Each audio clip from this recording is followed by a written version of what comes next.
Hello mọi người, hôm nay shop bật lửa giới thiệu tấm thêm về hàng hay mẫu mới cho mọi người nha. Mẫu bật lửa Zippo dạ quang hút ánh sáng, logo Marlboro. Có hai màu nha mọi người, màu xanh với màu đỏ. Đây là một đáy. Rồi mình sẽ cho mọi người xem nó dạ quang nha. Tắt đèn dùm. Được chưa?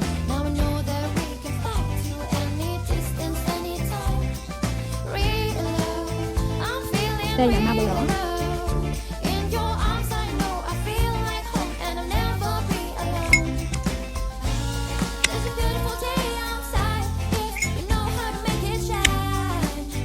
Đây là Marlboro xanh.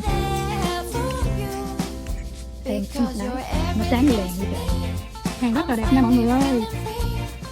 Nó sáng như đèn đốm trong đêm vậy.